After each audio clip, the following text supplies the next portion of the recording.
கண்மணி அன்புடன் அடுத்த வர எபிசோடில் பார்த்தீங்கன்னா அன்பு வந்து கண்மணிக்கு வந்து சர்ப்ரைஸ் பண்ணணும்னு நினைக்கிறாங்க. அவங்க மேலே வச்சுருக்க காதலை வந்து ஒரு வீடியோவாக வந்து எடுத்து அதை எடிட் பண்ணி அவங்களுக்கு காட்டணும் சர்ப்ரைஸாக அப்படின்னு சொல்லிட்டு அன்பு வந்து ஆசைப்பட்றாங்க. அதனால அடிக்கடி ஃபோன் எடுத்து வீடியோ வந்து ரெக்கார்ட் பண்ணிகிட்டு இருப்பாங்க.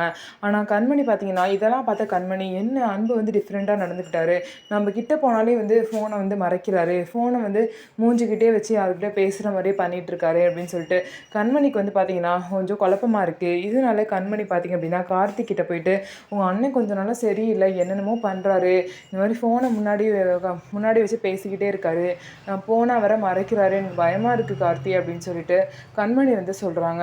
அதெல்லாம் ஒன்றும் இல்லை, நீங்கள் பயப்படாதீங்க, நான் பார்த்துக்கிறேன்னு சொல்லிட்டு கார்த்திக் வந்து அன்பு கிட்ட பேசுகிறாங்க. நீ இந்த சர்ப்ரைஸ் பண்ணுறீங்க பேரில் அண்ணி பயந்துட்டு இருக்காங்க, ஒழுங்காக சீக்கிரம் அவங்கள்ட்ட சொல்லு அப்படிங்கிறாங்க. உனக்கு என்ன தெரியும் சர்ப்ரைஸ் பற்றிலாம், அதெல்லாம் கரெக்டாக பண்ணணும் அப்படின்னு சொல்லிட்டு அன்பும் சொல்கிறாங்க. ஸோ அன்பு வந்து நினச்ச மாதிரியே கண்மணியை சர்ப்ரைஸ் பண்ணுவாங்களா, கண்மணி எந்த அளவுக்கு சர்ப்ரைஸ் ஆக போகிறாங்க, அன்போட காதல் வந்து ஏற்றுக்கிட்டு அவங்க 2 பேரும் சந்தோஷமாக வாழ போகிறாங்களா அப்படிங்கிறத வெயிட் பண்ணி பார்ப்போம். ஸோ நம்ம வீடியோ உங்களுக்கு பிடிச்சிருந்தா நம்ம வீடியோவை லைக் பண்ணிக்கோங்க, மறக்காமல் நம்மளோட சேனலை சப்ஸ்கிரைப் பண்ணிவிட்டு பாருங்கள்.